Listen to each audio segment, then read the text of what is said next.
안녕하세요. 오늘은 4단원 고려의 성립과 변천에서 작은 소단원 2개, 첫 번째 고려의 건국과 후삼국 통일, 그 다음 귀족사회 형성과 대외관계를 할 겁니다. 먼저 1단원 고려 건국에 관련된 거 먼저 할 텐데요. 고려 건국한 사람, 왕건이지요. 송악의 호족으로 있다가 궁예의 부하로 들어가서 이 왕건이 성장해 나갑니다. 금성을 점령하면서 성장한다고 그러는데 이 금성은 신라의 수도 경주가 아닌 나주 지역을 말합니다. 여기를 근거지로 해서 그 전에 이 태봉 그 고려 전신이죠. 고려 전의 이름이죠. 태봉의 전쟁을 승리로 이끄는데 막대한 역할을 하기 때문에 왕건이 성장해 나갑니다. 그에 반해 궁예는 자신의 부인이나 자식들을 죽이는 등 자기의 주변을 마구 죽이면서 미륵부를 자칭하고 그러면서 민심을 잃어버려서 그 밑에 사람들에 의해서 왕건이 국왕으로 추대되어 고려가 건국되죠. 고려 건국 이후에 송악으로 천도하게 됩니다. 수도도. 그리고 나서 이 왕건은 신라 후백제와의 관계를 어떻게 하냐면 신라와는 친선 관계를 맺고 이미 허물어져 가는 나라니까 친선 관계를 맺으면서 후백제, 견훤의 후백제를 공격하게 됩니다. 처음에는 후백제가 더 셌지만 고창 전투에서 승리 이후에 고려는 승기를 잡죠. 그리고 나서 신라는 고려에 항복합니다. 피를 하나도 안 흘리고 전쟁하지 않고 신라가 항복하고 그 다음에 후백제에서 내분이 일어나요. 후백제의 견훤이 있고 그의 아들 신검이 이 견훤을 금산사에 가두어 버리고 견훤은 화가 나서 금산사에서 탈출해서 왕건한테 가서 오히려 후백제를 치는데 견훤이 앞장서게 되고요. 이런 전투를 이루어내면서 후백제는 멸망하게 되죠. 보세요. 여기서 우리가 확인해야 되는 게 뭐냐면은 순서입니다.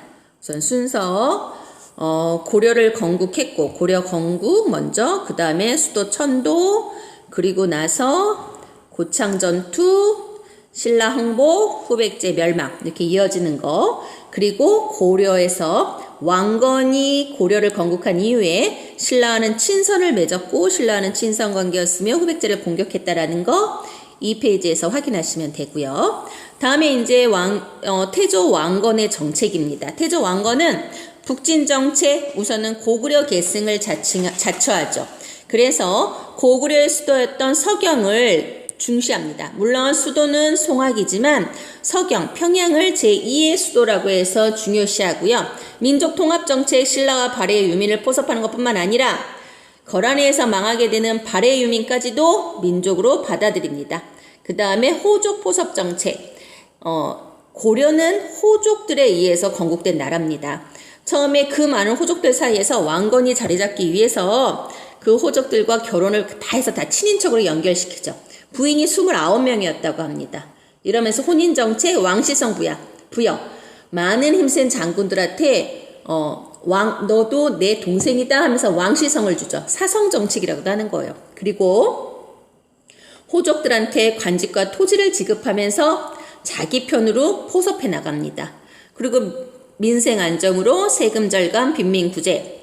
호족 회유에서 나오는 거 사신관제도와 기인제도도 나오는데 이건 뭐냐면 호족이 있는 지역을 인정해요. 호족이 다스리고 있는 그 지역을 인정해주면서 그 대신 이 사신관이 그 지역을 책임지라고 그래. 그 지역에서 반란이 일어나지 않도록 책임지라고 그러고 그러면서 그 지역의 사신관, 그 지역의 호족의 자제를 서울로 데려와. 서울이 당시 수도 서울이면 개성이죠.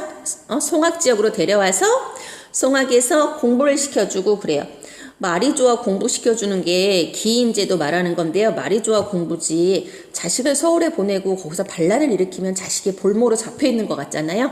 이런 식으로 사신관제도 기인제도 하면서 호족, 회육, 통제. 훈요 10조는 이 왕건이 죽으면서 자손들에게 이렇게 고려를 다스려야 된다라고 유언을 남긴 거죠. 보세요. 훈요 10조 나오네요. 이 훈요 10조에서 조금 우리가 기억해야 될 내용 보면 첫 번째 문제 봐요. 불교를 장려하는 정책.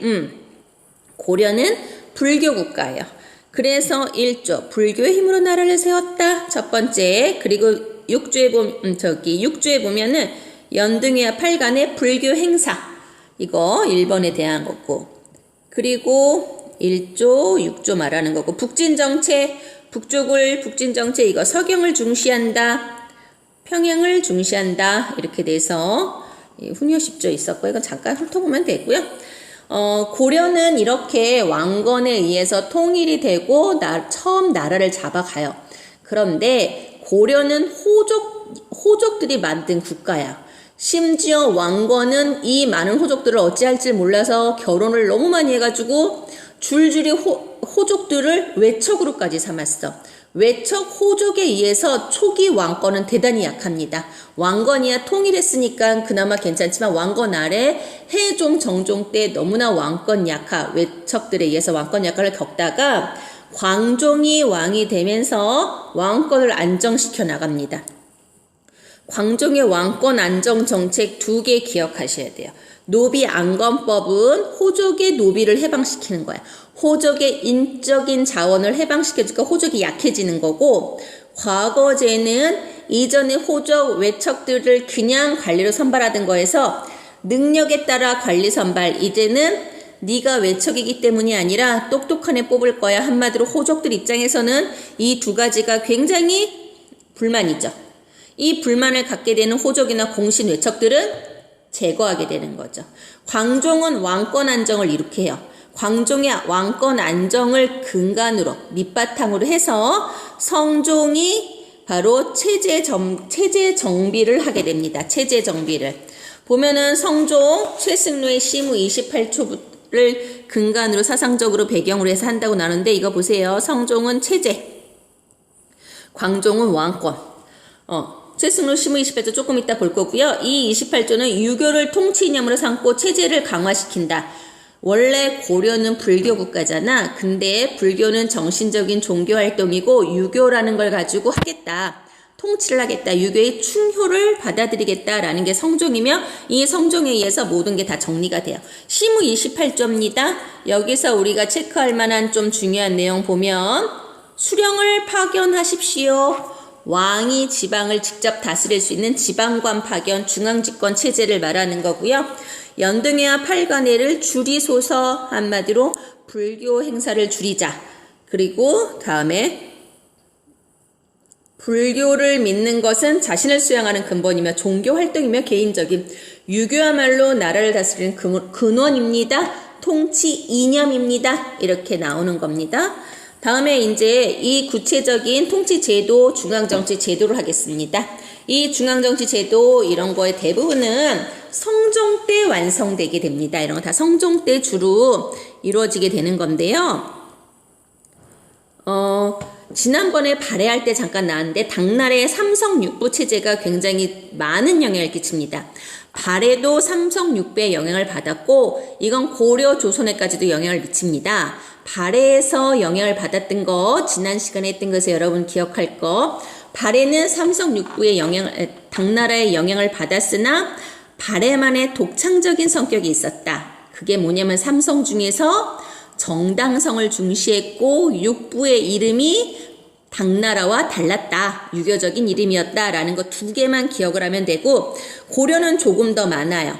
우선은 삼성육부제를 이 중서성과 문화성을 합쳐서 중서문화성으로 하고, 그다음 상서성이 있어서 이성육부가 되고요. 상서성 밑에 육부 바로 행정 집행기구, 이거 이병호형 예고, 이거 용어는 그대로 쓰게 됩니다. 상서성 아래에.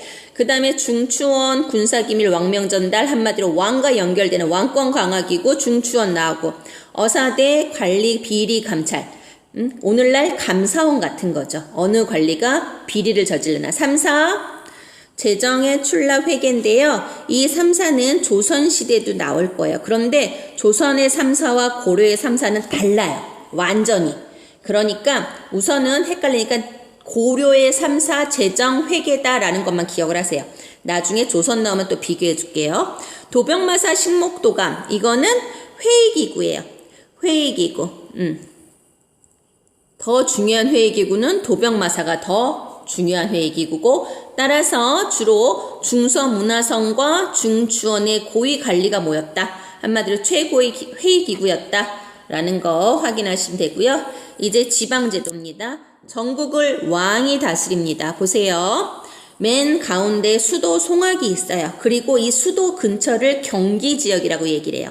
오늘날 경기와 같은 의미예요. 서울 중심이 주위를 경기, 옛날엔 송악 주위를 경기, 그리고 그 다음에 지방은 오도라고 해서 그냥 농사를 짓는 일반적인 지역 오도, 안찰사를 파견하는 이 오도를 만들고 보통의 군현을 설치하고 수령 지방관을 파견했어. 양계는 어디냐면 여기 북계, 동계, 이 두 개의 계, 북계, 동계를 두 개다 해서 양, 단이면 1이고 양이면 두 개란 얘기죠. 양계 두 개란 얘기야. 이거는 병마사를 파견하는 국경지대예요. 국경지대. 그래서 좀 더 군인의 배치를 더 강조했던 거. 삼경은 수도 송악만이 아니라 또 다른 중요한 지역을 정해서 세 개의 수도의 역할을 한다 해서 제1번은 개경이었지만 서경 평양과 옛날에 신라였던 동경도 있다. 나중에는 남경 한강 유역도 포함되게 되지요. 주로 고려시대는 지방관이 많이 파견돼요. 이게 수령 파견에서 나오듯이. 그런데 지방관이 파견되지 않은 속현도 있었다. 그리고 특수행정구역인 향부곡소도 있었다. 향부곡소는 특별한 직업을 하는 사람들인데 농사를 짓는 게 아니라 무슨 수공업자 이런 사람들이에요. 그러다 보니까 이런 보통의 현보다 조금 천시받죠. 천민 집단구역이란 말도 있는데 명확히 천민이라고 하기엔 좀 문제가 있어요. 그래서 속현과 특수행정구역 향부곡소가 있었는데 여기에는 수령이 파견되지 않아서 옆에 수령이 파견되어 있는 주연을 통해서 통제를 받았다라고 나오고요. 향리는 호족 출신이에요. 호족이 귀족으로 발전한 사람이 있고 그냥 지방에 남아있는 사람이 향리가 되는 거야. 실질적인 행정 업무를 담당했다라고 합니다. 그 다음에 이제 군사제도입니다. 중앙에 2군 6위, 궁궐, 왕실 호위, 개경과 국경 방어. 지방의 일반적인 오도에 있는 게 주형군, 그리고 양계에 있는 게 주진군 이렇게 되고요. 교육제도에서 중요한 건 뭐냐면 최고 교육기관, 최고의 대학교 국자감, 고려의 최고 교육기관 국자감, 지방에는 향교, 이거 중등교육기관입니다. 지방의 향교는 중등이고 대학교는 국자감인데 이거 모두 국가에서 설립한 국립교육기관이다. 국립이었고 신분에 따라 다르다. 신분에 따라 다르다. 그다음 이제 관리 선발 제도를 봐야죠. 관리 등용 제도는 과거제가 가장 중심이 된다. 과거제. 광종 때 왕권 강화의 하나로 있었으며 문과, 잡과, 승과가 있다. 문과는 뭐 이렇게 나뉘고 있는데 무과 없네요. 무과 없어요. 문과, 잡과는 기술관, 의사나 판사나 법률관이나 이런 사람들, 천문학자. 승과는 승려가 되는 과거가 있었어요. 고려는 불교 국가야. 기억해야 돼. 그래서 왕의 스승, 나라의 스승을 뽑기 위한 과거제 승과가 이루어졌었다. 그리고 고려는 또 하나 말하자면 귀족 사회야. 귀족 사회인 건 뭐냐면 노력하지 않고 부모 덕에 부와 명예를 가져야 돼. 그래서 이 귀족 사회의 특징을 갖는 관리 등용제도 음서제가 나옵니다. 왕족이나 공신의 자손, 고위 관료의 자제 5품 이상이라고 얘기를 해요. 과거를 거치지 않고 관리로 임명된다. 귀족적 특성이다 라는 거 음서제 확인하시면 되고요. 고려는 귀족사회라고 나옵니다. 그래서 고려 귀족사회의 특징을 확인해야 되는데요. 여기서 우리가 확인할 거에서 중요한 거 처음에 음서, 시험 보지 않고 관리되는 거. 땅, 당시에 부는 땅이니까 전시가를 있었으나 이거는 관리들이 받았다 다시 반납하는 거니까 봐봐. 5품 이상은 공음전. 그래서 음서와 공음전의 존재가 고려 귀족사회의 특징으로 확인하시면 됩니다. 나머지는 그냥 읽어보시고요. 이제 고려 귀족사회의 형성, 귀족사회의 혼란과 대외관계, 형성과 대외관계 할 거예요. 고려는 918년 10세기에 건국된 나라예요. 10세기에 건국됐고 10세기에는 중국의 5대 시국의 혼란기다가 송나라라는 나라가 통일됐을 때야. 그리고 봐봐, 이쪽에서 송이 건국이 되고요. 이쪽에서 송이 건국이 되고 이송 이 정도까지 있었고 거란, 여진, 금 이런 나라들은 북방 이민족이야. 중심이 되는 한족은 송이 있었고 이런 식이었어요. 고려는 중심되는 이 송과 같은 한족 국가와 외교를 맺고 거란이나 이런 여진과는 견제를 했어. 그런데 10세기에는 이런 상태였는데 11세기에 이렇게 통일이 됐다고 얘기했잖아요. 이런 고려의 문제, 고려의 외교 자세에 대해서 북방 이민족들이 굉장히 불만을 가져요. 그래서 11세기, 12세기, 13세기가 모든 게 지금 달라지게 되는데요. 우선 거란에 나오는 이때가 11세기예요. 이건 시대 순서예요. 11세기야. 거란이 쳐들어와. 먼저는 10세기 말부터 쳐들어오긴 하는데요. 거란이 쳐들어와. 북방에서. 뭐라고 쳐들어오냐면 북방 이민족들의 꿈은 송 같은 한족을 점령해서 중국의 중원을 차지하는 게 이들의 꿈이야. 그래서 거란은 송을 공격해서 다 차지하고 싶은데 송이랑 고려랑 친하단 말이지. 만약에 거란이 송을 쳤을 때 고려가 송의 편을 들게 되면 거란은 곤란해져요. 그래서 먼저 고려를 침입해요.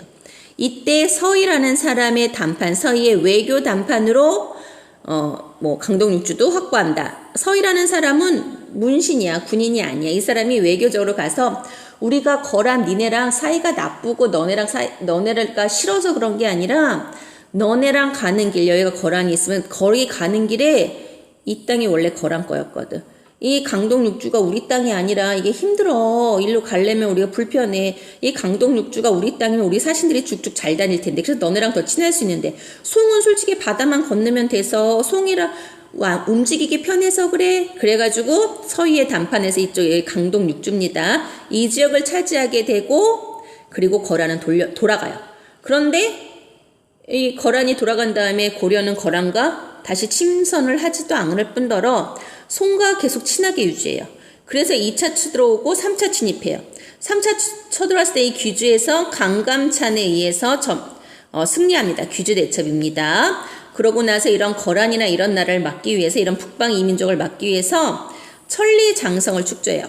고려의 천리장성과 고구려의 천리장성 차이 있습니다. 우리나라죠? 고구려 이렇게 높이 있으면 고려 이제 밑쪽에 있는 건데요. 이 안쪽에 있어요.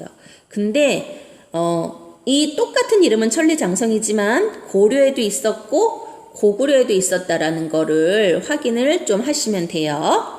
그리고 나서 이제 이게 11세기 거란과의 관계였고요. 거란인 다음에 이 북방 이민족 송나라는 그냥 있는 상태예요. 여기서 여진족이 나와요. 12세기에 나온다라고 나옵니다. 12세기 윤관이 별무반을 이끌고 여진족을 점령해요. 그리고 우리나라한테 더 이상 귀찮게 굴지 마라고 했는데 이 여진이 아니야 돌려줘 우리 너네랑 잘 지내려고 그래 라고 하고, 당시 우리의 귀족은 12세기예요. 우리의 고려의 지배층은 호족대의 그런 진취적인 성격이 아니라 200년 지난 다음에 귀족으로 자신들의 이런 부와 명예에 굉장히 신경을 많이 쓸 때야. 이들이 돌려주자, 괜히 위협받지 말자라고 하면서 계속 이 귀족 세력이 돌려주자 해서 반환해요. 그러고 나서 여진은 세력을 키워서 금이라는 나라를 건국하고 거란을 멸망시키며, 요 나라라고 그러는데 거란을 멸망시키며 고려의 군신관계를 요구해요.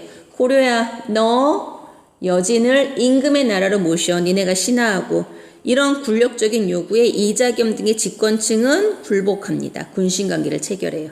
이러면서 문제가 생기게 돼요. 보세요. 한번 이런 과정을 정리를 할게요. 12세기까지. 우선 송과의 관계에서는 송, 밑쪽에 계속 있었던 한족이죠.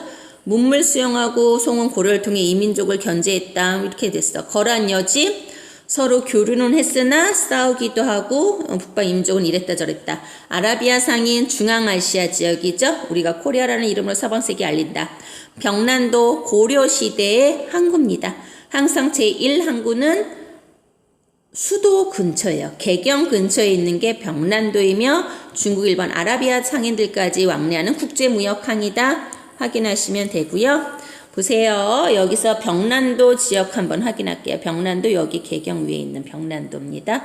거란 여진 송 이렇게 식으로 되었던 상태고요. 여기까지 여러분 1, 2단원이고 다음 시간에 3, 4단원 하겠습니다. 수고하셨습니다.